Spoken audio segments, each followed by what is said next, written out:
สบายดีกันตอนเที่ยงพ่อแม่พี่น้องอาหารเที่ยงของสุดหล่อมื้อนี้หลังจากไปรับมาจากโรงเรียนแล้วก็เฮ็ดสลัดให้นางบอกว่าเฮ็ดสลัดอันพาสต้าให้กินแด้ว่าเสร็จก็เลยแม่ก็เลยมาต้มพาสต้ามาล้างสลัดมาต้มไข่หลังจากนั้นก็ล้างสลัดแล้วก็เอาน้ำปั่นเอาน้ำออกหลังจากนั้นก็ใส่ปลาทูน่าพี่น้องปลาทูน่ายี่ห้อนี้เลยถ้าหากว่าผู้ใดอยู่อันสเปนเนาะอีโรสกีเด้อพี่น้องอันกระปุกนี้บอกได้เลยว่าแซ่บว่าเซนจ้าคุณอาแซ่บบ่แซ่บหลายก็ว่าแซ่บหลายนะลูกแซ่บหลายโอ้พี่น้องกินได้นี่ได้ บอกแม่ใส่หัวหอมน้ำตอนแรกแม่บ่ได้ใส่หัวหอมเอาหัวหอมใส่ให้เด้ว่าสั่นพุ่นน่ะมักหลายคุณกินขนมปังพร้อมลูกฝรั่งของแท้เอาไว้สลัดเอาไว้กินเพิ่งดูพุ่นน่ะ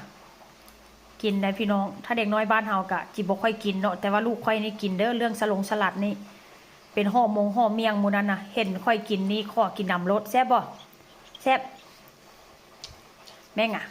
ก็มาเบียนมาเลยไปกินไปกินมาก็จิหมดแล้ว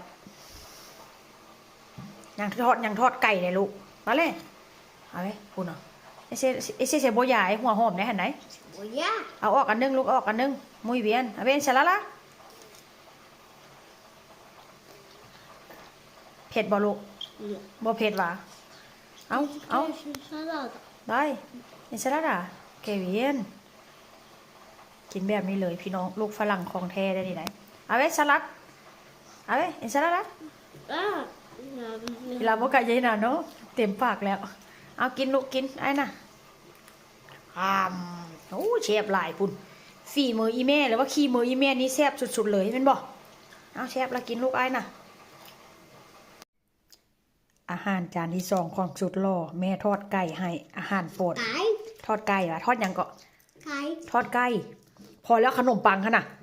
แม่จะกินน้ำเด้อนี่เด้ออันนี้เพิ่นบ่ได้กินผู้เดียวเด้อพี่น้องเบิ่งคือสิหลายแม่จะกินน้ำได้ก็แม่โดสvale come conmigo vale tu solo no vale mucho vale สลัดเหลือหน่อยนึงสลัดแล้วก็แม่กินน้ำเซ่บาย no ahora no cuando come no puede cocando vale venga ahora comemos vale ทอดไก่นี่ทอดฟาวไหลเมื่อเช้านี้ไปตรวจร่างกายมาพี่น้องตรวจร่างกายมาก็ไปแวะตลาดนัดมีตลาดนัดแวะซื้อหั่นซื้อนี้แล้วก็ไปหับลูกชายมาแต่โรงเรียนไปหับมาแล้วก็มานั่งกินข้าวจักแค่อย่างตัวไม่อย่างเมื่อนี้จิเก็บบ้านเก็บช่องเต็มที่เลยล่ะบ๊ายบายเดี๋ยวน่ะบ๊ายบายกินข้าวกันเด้อ